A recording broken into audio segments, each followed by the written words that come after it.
जबलपुर के चरगवां स्थित Raghav ware house में गेहूं घोटाले को लेकर जिला कलेक्टर दीपक सक्सेना ने कहा है कि अभी वेयर हाउस की और भी जांच की जा रही है। जितने खराब गेहूं बोरे में भरे हुए हैं उन्हें निकाला जा रहा है। साथ ही जो जिम्मेदार अधिकारी और कर्मचारी थे उन पर एफआईआर दर्ज की गई है। प्रशासन की टीम लगातार वेयर हाउस का निरीक्षण कर रही है। जबलपुर जिले में 125 गेहूं खरीदी केंद्र बनाए गए हैं, जिसमें 100 से अधिक गेहूं खरीदी केंद्रों में खरीदी शुरू हो चुकी है। हम लोग वेयर हाउस समिति प्रबंधक को और सहकारी समितियों को निर्देश दे रहे हैं कि गेहूं की क्वालिटी अच्छी होनी चाहिए, ताकि किसान भी परेशान ना हो और सरकार को भी नुकसान ना हो।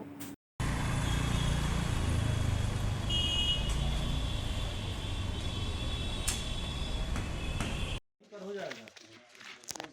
हाँ? फिर इसकी बोरियां कहाँ आप और कहाँ रखोगे? हो जाएगा। हाँ? फिर इसकी बोरियां कहाँ आप और कहाँ रखोगे?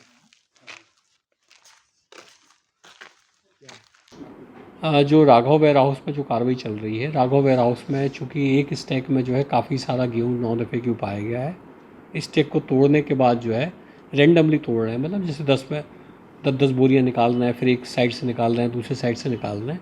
उसके आधार पर एक आकलन कर रहे हैं कि कितना गेहूँ ख़राब होने की आशंका है उसमें। तो इसके लिए हमारी टीमें काम कर रही हैं। मीनवाइल जो जिम्मेदार कर्मचारी थे और जो जिम्मेदार लोग थे उनके खिलाफ हमने एक एफआईआर भी दर्ज करा दी है और जो कर्मचारी लोग हैं उनके खिलाफ विभागीय कार्रवाई भी चालू कर दी है। सर इसमें कुछ कोई और भी वेयर हाउस में कहीं कितने वेयर हाउस? इसके अलावा कुल मिला के जो हमारे यहाँ उपार्जन केंद्र हैं, करीब 125 उपार्जन केंद्र बने हैं, जिसमें से करीब कुछ उपार्जन केंद्रों में खरीदी नहीं हुई है।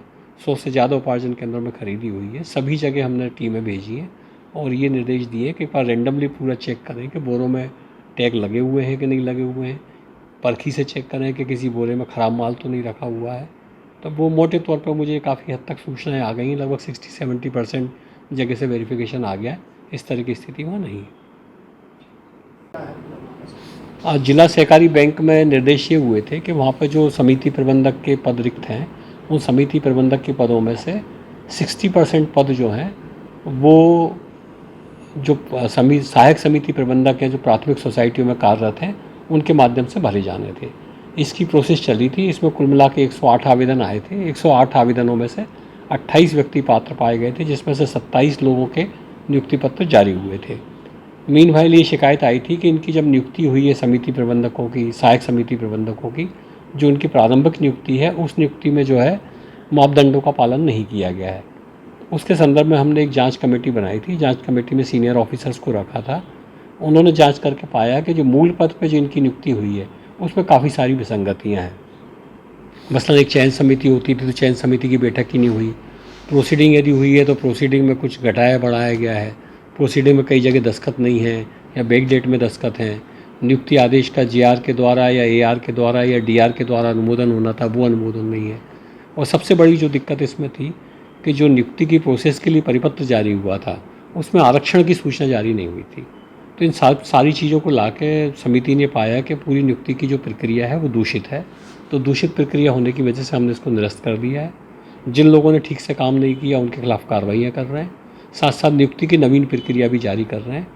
इसमें एक बात मैं ज़रूर आपके माध्यम से रखना चाहता हूँ कि जिन भी लोगों ने पहले आवेदन दिए थे या जिन भी लोगों की नियुक्तियाँ अभी हुई थी, उन सारी नियुक्तियों को, उनके जो आवेदन पत्र हैं, उनका जो रिकॉर्ड है, उनको हम फिर से पुनर्विचार में लेंगे, उन पर फिर से विचार करेंगे। मतलब इसका मतलब ये नहीं है कि वो लोग, ये भर्ती प्रक्रिया रद्द होने से वो उनकी नियुक्ति का जो अधिकार है वो ख़त्म हो गया है। यदि वो पात्र होंगे, उस पात्रता के आधार पर उनकी नियुक्तियाँ पूरी प्रोसेस को करके, ख़ासतौर से आरक्षण वाली जो प्रोसेस है उस सारी प्रोसेस को करने के बाद फिर से किया जाएगा।